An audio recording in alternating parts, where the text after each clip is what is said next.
Hey, good evening, ladies and gentlemen.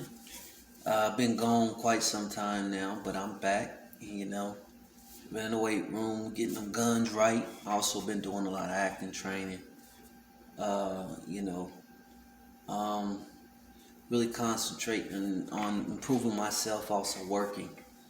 But I'm back now. Probably be a little bit more consistent with this. But just wanted to get back on some topics today about the high value man returning to the slop dops, man. I don't know if many of you brothers and sisters, I'm from Dallas, so, grew up in Oak Cliff, Texas. But I know you guys, many of you have seen on the media about the topic of the sisters dancing in um, the restaurant. Come on, brothers and sisters, we gotta be high value.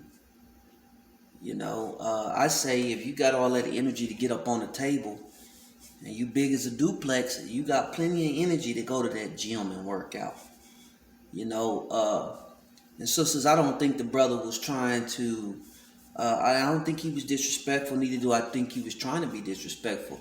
I think the brother is a real man because he's bringing back class, an element that has been missing amongst our people.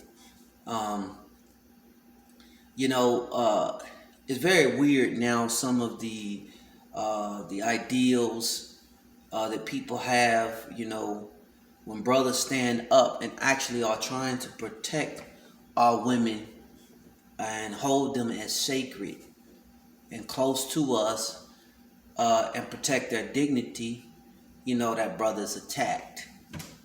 So, with that being said, there's many different definitions that I've heard of high value. But, like I said, this channel will be talking about spiritually, emotionally, and physically making yourself better human beings. Myself in general, that's what I strive for on a daily basis. We like to have fun on my channel, but we also are very serious because there are some very serious dynamics in our community, but amongst all communities in this country. Um, just wanted to talk about the value, morality, and having morals. Not being a slop dog. I hate to say, you brothers that, that are at these places and you're chasing women like this, you're just as every bit as much of a slop dop as she is getting up on the table and dancing. That is not attractive, that is not ladylike. And these kind of things have to be done away with, you know. There's nothing wrong with having dancing, but there's a time and place to do that. And in places like that, amongst um, your peers, and also there might have been children there. What kind of example uh, are we being to our kids when we are allowing this kind of twerking culture? And this is why teenage pregnancy, early pregnancy, is running rampage within our communities. So we have to stop this slop dopness on all levels. Uh, we must educate ourselves, and we must begin to have educated, respectful communication amongst us in our communities to do away with this kind of thing. With that being said, last time that I spoke to you guys, I was talking about nutrition and how nutrition makes you a valuable asset or unvaluable asset. You know, we can't expect good things to happen when we don't have disciplined habits. And one of the most extreme disciplined habits to have is food because it messes with you functionally, spiritually, emotionally. Don't Let me ask you this question. Doesn't it feel good when you are a fit, active person to put on your clothes? Why would you eat yourself to a point where you realistically can't fit naturally into your clothes? You know, you squeezing into a size that's 3 or 4 sizes lower than what you're supposed to wear, when all you have to do is sit back, eat right, get your mind and your body right, and you don't have to squeeze. You would be easily able to get into that outfit. You know, when we see fit people in our community, we brothers and sisters, we gotta stop hating. There's an insecurity and inconsistency within yourself when you see another person that is fit. Congratulate that person, because it takes an enormous amount of discipline to live a certain way. Attitude is everything. You know, the way you deal with people individually or collectively, having a good attitude. One thing about, you know how people talk noise, like you can hear sisters talk, oh, you know, I'm about to get this, I'm about to do this.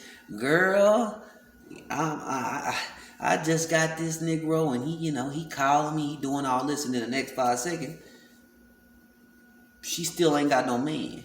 Vice versa. This dude, he said he got 4 or 5 numbers, but you never see no women around him. He's never had a sustainable relationship worthy of anything. So talk. But the beautiful thing about health and fitness is that you cannot talk yourself into that reality, or that reality cannot be misconstrued by those that see you. Scripture tells us a man can be known by his looks, and so can a woman. When you see somebody and they say, "Oh, I'm eating right, and I'm exercising, I'm doing this, I'm being consistent," and you look at them and they have a bulging gut. Their face is very ballooned. That person is not eating right. No matter what comes out of their mouth, you as an individual know that this person has not been exercising and has not been eating right. And that's the beautiful thing. That's the way that the Most High made it amongst us, that we cannot lie to ourselves, neither can we lie to others when we look in the mirror.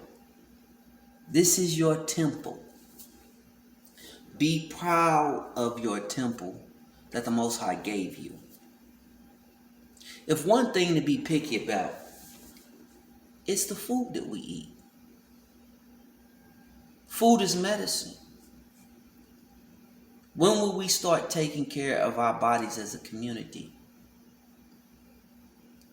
When you take care of your mind and body and soul and your spirit, that's high value. I laugh because I've heard brothers at the gym. We sitting there, I might be working out.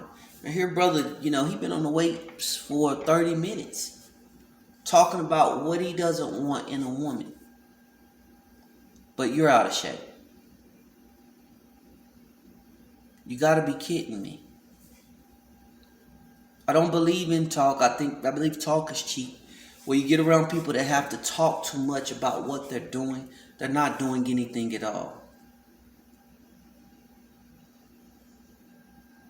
I want to look at you. I want to say that again. When you get around people that talk a whole lot about what they're doing, they're not doing anything at all. This channel was a channel of motivation. But like I said, we also like to have fun.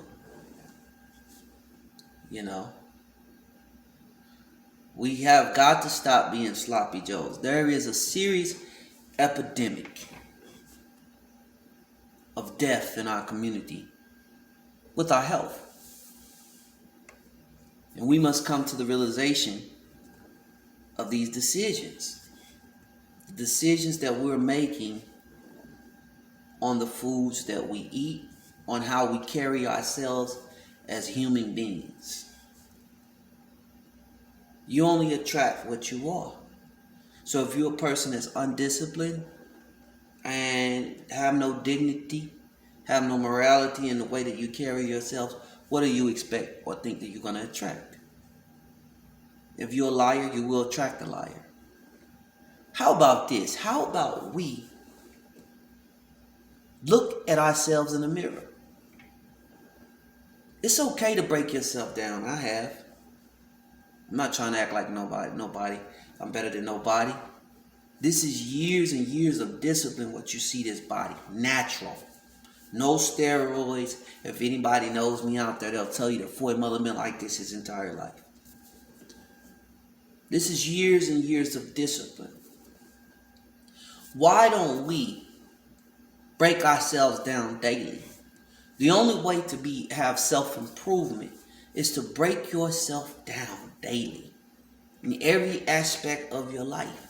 If you big, overweight, it don't mean that it has to stay that way. So I can be a big sloppity slip slop dot today, and I can look like Superman tomorrow. Or say you don't have the genes to be big. You can be cut up, ripped up to where people can't even recognize you. And when you drop weight, or when you're very fit, you take 20 years off your life, and you look 20, 30 years younger. Who wouldn't want to do that? Who wants to struggle to get out of bed, to go different places, and you have no energy because of the things that you're putting in your body? And it affects your attitude when you're tired all the time. You're mad at the entire world. You might be mad because you're not getting attention from the opposite sex. You might be mad at if you do have a spouse or a girlfriend or boyfriend. You ladies, a boyfriend, you fellas, a girlfriend. But you can't keep them. Why? Because your food addiction controls your attitude. It controls your ability to be able to go out effectively. Take your lady out, fellas. Sisters, go out with your man. Be proud, be confident, but you don't want to go nowhere because you feel like you got big. Fellas, you don't want to go nowhere because you're tired. You're exhausted all the time after you work because you don't go to the gym for 30 minutes or to an hour. That's all it takes. We put everything in front of our bodies.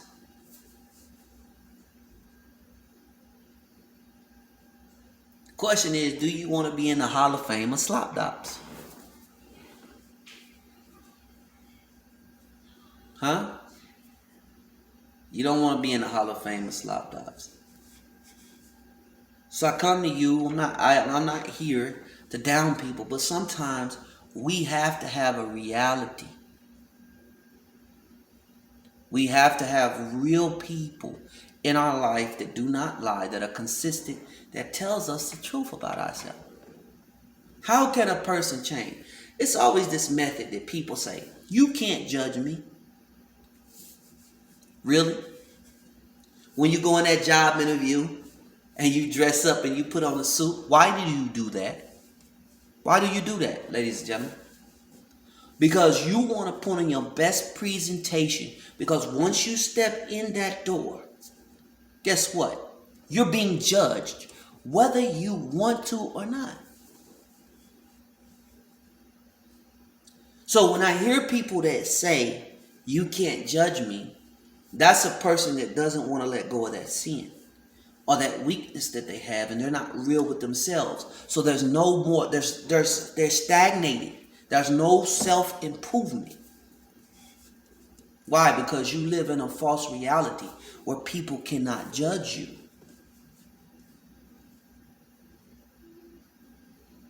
Do we tell murderers? Do we tell rapists? Do we tell people that we can't judge these people? Why do you believe that your behavior cannot be judged appropriately and righteously? If you're eating yourself to death, you mean to tell me that your brother or your sister that's around you cannot judge you? So you just rather them be quiet and let you be a slop dot and people just laugh at you. Because they do when you walk around and you heavy. And when you go home by yourself late at night and no one is around and you look at your body in the mirror, you're not proud of your body. You're not fooling yourself, neither are you fooling those that are close to you. Nobody can improve with the mentality that you can judge me.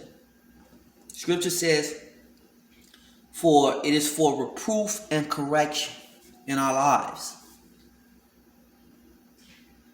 Now there's a difference between subjective criticism and righteous criticism. Subjective criticism can sometimes be a person that's just hating on you. But if you know someone that is close to you to have your best interest, that's really about you sustaining your health and upping your self-esteem, and they're giving you righteous guidance and they're trying to help you improve. But even with that righteous guidance, it still takes you to make a decision not to be a slop dog.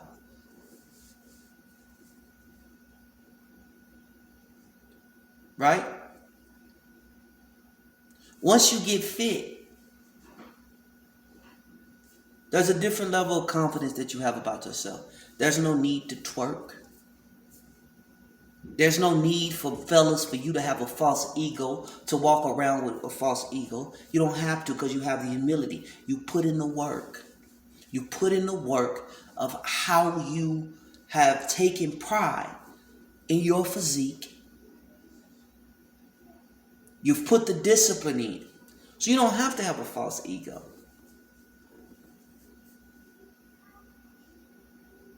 Because the humility and the discipline that you live your life with, people can see. And they will naturally gravitate towards that. The reason that you have that false ego is because there's some insecurity in you or inconsistency that you want people to believe that you have. And sustaining long-term discipline. So it's the same for you. If you're fit, you got abs, you got small waist, you're very toned throughout your body, men are going to be attracted to you. It's nothing better for a brother to see a sister fit. It is extremely attractive, because not just from a lust or a physical attraction standpoint. Yes, brothers, by nature, we are physical people. But when we see a woman in that level of condition, 9 times out of 10, there's something spiritually and mentally right about her. To where she has enough discipline to watch what she puts in her body, which is not just a physical thing, but a mental and spiritual aspect. And she has enough discipline to get up every day and go to the gym to take care of her temple. It shows that she would be a great nurturer. When we think about the word nurturer, we only think of the physical component of a mother taking that child, hugging that child, and kissing it. But that's a small part of nurturing. Nurturing more so is what a mother cooks for her children, what she feeds her children. How can you be a nurturer if your diet is trash? How can you be a proper nurturer and there for your children when you're 200 pounds overweight? Brothers, I already dealt with you last time about anybody following you. If you were slop dop, if I was a woman, I wouldn't follow you, period. I don't blame her for laughing. Your breasts are bigger than hers. And you want her to submit to that? You got more fat on your body than your woman.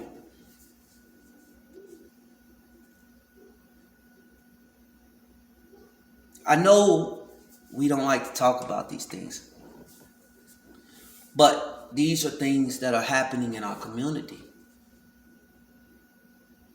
And this is why we have both brothers and sisters trying to get false acceptance and having false egos through twerking, through having an ego about trying to gain attention. Like you brothers, you go around, you 40 years old, you jumping around the club, you sweating refusively, asking every other woman to buy them something to drink. Because you're 240 pounds overweight. Then you mad at the women because she take the drink and then she don't want to talk to you. If you're a slop dop as a man, what do you have to offer her? And sisters, if you're slop dop as a woman, what did you have to offer? And then you have the audacity to want somebody that on a daily basis take care. When they go out, our brothers or sisters, and they look good in their clothes, it's because it's a lifetime of discipline. That's not an overnight thing. Nothing is an overnight sensation. Anybody that tell you that, they're liars. And you don't need that subjective criticism in your life. You need real righteous criticism. Because those people that give you real righteous criticism, you know when you get it. And we all have those emotions when somebody tell us something and you sit there and you think about it. You might not like it. What separates a disciplined person or a great person from an average or undisciplined person? Because there's greatness in all of us. What separates that? To me, what separates that is the ability to be able to access, if you're getting righteous criticism or subjective criticism, and what will you do with that righteous criticism? Yes, it's a natural instinct to get angry at first, but will that criticism settle into your spirit and allow you to change? Or will you be inconsistent and stay a slop dog and live in a reality that is false, that is not true to yourself, whatever God you believe in, or true to any of your friends or your family? Will you live in that false reality? And in that false reality digs deep a sadness and an unhappiness, which makes you continue to make the decisions that you do when it comes to your diet.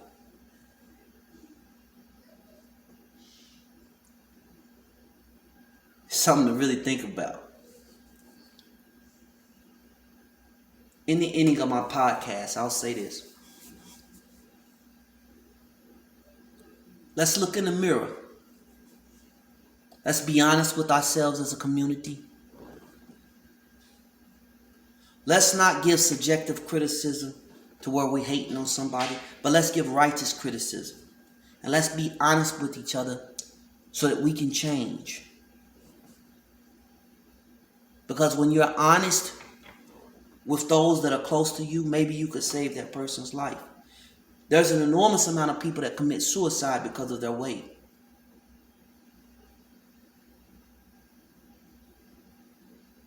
And there's many people, because of sadness, sickness in the mind, and people that surround them are not giving them righteous criticism, also eats themselves to death.